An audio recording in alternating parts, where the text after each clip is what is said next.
Mapagpalang araw po sa inyo lahat. Nandito naman po ang Hiwaga ng Pangasinan na magbabagi po ng karunungan lihim po. Sana ay tumutok po kayo dito at huwag na pong mag-alinlangan na mag-subscribe, mag-like and share at pag-i-follow na rin po ang aking profile page ko po, Hiwaga ng Pangasinan. Tatanay ko po napakalaking utang loob sa inyo lahat. Sa mga baguhan lang po na ngayon lang po nakatuklas sa aking YouTube channel, Hiwaga ng Pangasinan, mag-like, share po na kayo at mag-subscribe po. Pakitulong po sa inyong lahat. Maraming salamat po. Ang ibabagi ko po sa inyo ngayon po ay orasyon pampalakas ng bertud ng mga mutya. Pag may mga mutya po kayo na marami po kayong mutya, ilagay niyo po sa lamisa po. Lahat po ng mga mutya niyo po ilagay po niyo sa lamisa, tapos magtirik po kayo ng isang kandila lamang po. Katapos po ay manalangin po kayo na humingi po na kayong gabay sa Diyos ang makapangyarihan sa lahat.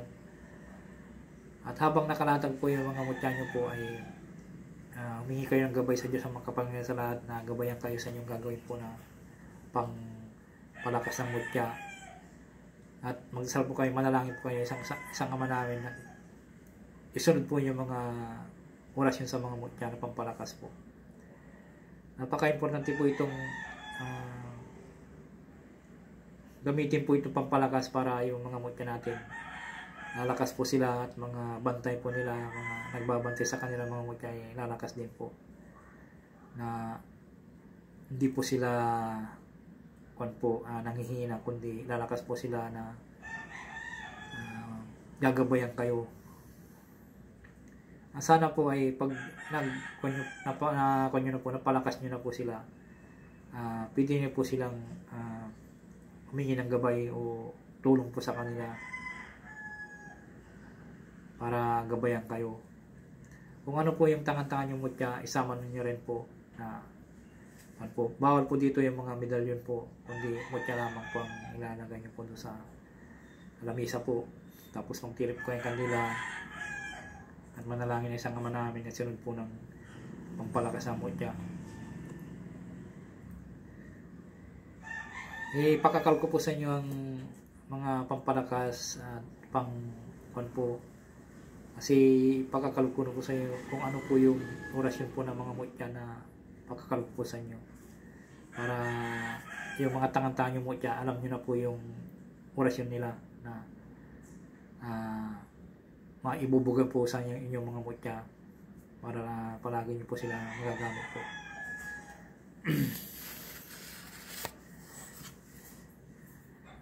Pagkatapos nyo po mag-usal po, magdasal ng isang ama namin. Tapos usalin nyo po ng 3 bisis po. Tapos iipon nyo sa mga mutya. Gawin nyo ito sa kada Biyernes ng umaga po. Ito po ay mas maganda po kung eksaktong full moon po na Biyernes. Tapos iipon nyo po, palakasin nyo po sila. Maganda po yun, eksaktong Biyernes, tapos full moon po. Maganda po yun, para malakas po yung mga mutya na inyong tangan-tangan po.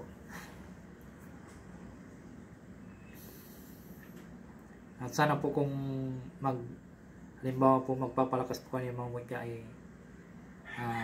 huwag po kayong mag-alinlangan na kung ano po yung iniisip nyo po, kundi focus po kayo sa ginagawa po ninyo para kumasi po yung orasyon sa kanila, at sigurado pong solid po na lalakas po yung mga mutya. At ang nagkukan po ng mga mutya po ay sana po ay ang may-ari po ng mga mutya na ito ay mga yung tatlong hari po ng laman lupa. Ang pangalan po ng 3 hari ng laman lupa na namamahala po ng mga mutya po ay si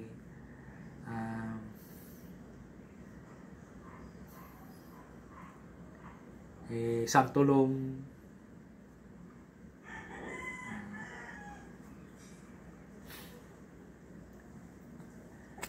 sila po ay nagmamahala po ng mga mutya na gumagabay, papalakas po at pinapapalakas po nila yung mga gabay ng mga mutya.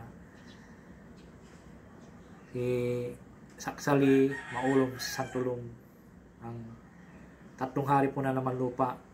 Sila po ay maganda po rin yun na maganda po rin po yung pangalan po ng tatlong hari po na lihim po na tatlong hari po ng laman lupa. Sila po ay nagmamahala po ng mga mutya, gumagabay sa mga mutya. Sila po nagbibigay sa atin ng mga mutya. Ang tatlong hari po ng laman lupa, si Saksali, Maulong, Santulong po. Tandaan nyo po yun, Saksali, Maulong, Santulong po ang namamahala po ng mga mutya. Ang tatlong hari po ng lamang lupa. Sila po ang makapangyarihan sa ibabaw ng lupa. Ang tatlong hari po. Kaya kung nanaas nyo pong humingi po kayo ng gabay na muna po, humingi po na kayong gabay sa Diyos sa mga makapangyarihan sila, tapos humingi kayo sa tatlong hari po ng lamang lupa, tapos magdasal po kayo ng isang ama namin, isunod nyo po yung orasyon, tapos ipon nyo sa mga mutya. At pagkatapos nyo maipo sa mutya ay humiling po kayo sa kanila at gagabayan po kayo ng mga mutya. At lalakas po yung mga mutya. Sana po gawin nyo po sa tuwing Biyernes po, pampalakas ng mga mutya. Para, i-share ko po sa inyo para wala po kayong, ay magagamit po kayo kung may tangan-tangan po kayong mutya. Basta pakatandaan po nyo, ang may-ari ng mutya po ay ang namamahala po na ang tatlong hari po na laman lupa, si Saksali, Maulong, Santulong po. Ito po yung magagamit din po kung halimbawa po nagkasakit yung nyo po anak, naglaro sa baba, tapos pinaglalaro ng mga masamang espiritu. Maganda po rin po na usalin nyo po yung sa isip lamang po ang tatlong hari po na laman lupa. Kumuha po kayo ng isang basong tubig o kalating tubig. Ang gawin nyo po, kung halimbawa po may anak po kayo na bigla pong nagkasakit po, na naglagnat o ano po yung ginawa niya, minalagnat, tapos yung nagsusuka o halimbawa po hindi lang po nagsusuka, sakit pang ulo, ang gawin nyo po ay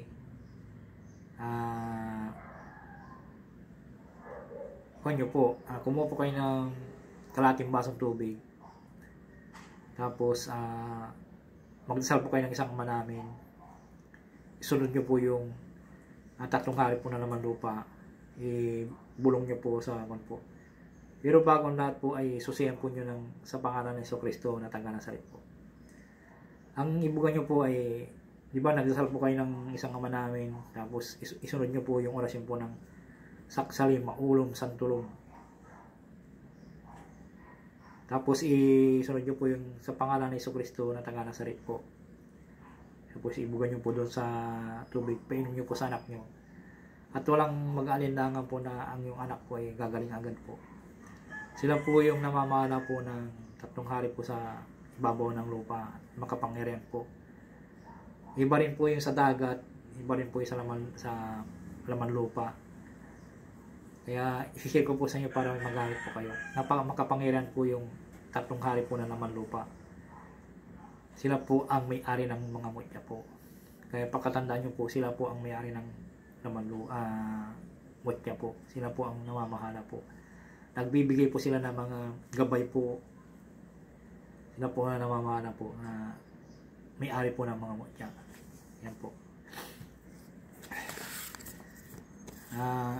Halimbawa po kung nakalatag na po yung mga mutya nyo, kung gusto nyo pong palakasin po, ay ilatag nyo na po yung lahat po yung mga mutya nyo sa lamisa po. Tapos humingi ka na yung gabay sa Diyos sa mga kapangyarihan sa lahat.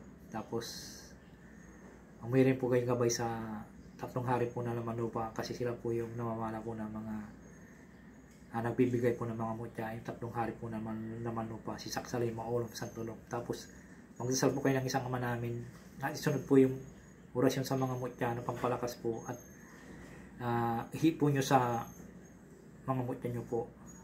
Ihipan nyo po lahat po yung mga mutya nyo po. Basta mutya lang po. Bawal po dito po yung mga medalyon po.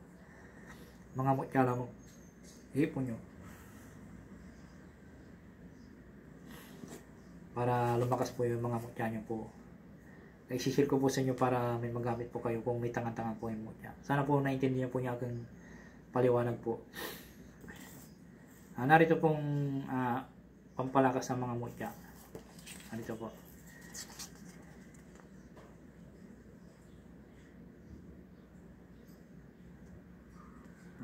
Kung di nyo po mag-guess po mo na akon po ay screenshot nyo po para may magamit po kayo.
Maraming salamat po sa inyo lahat. Sana po mag-subscribe po kayo, mag-like and share.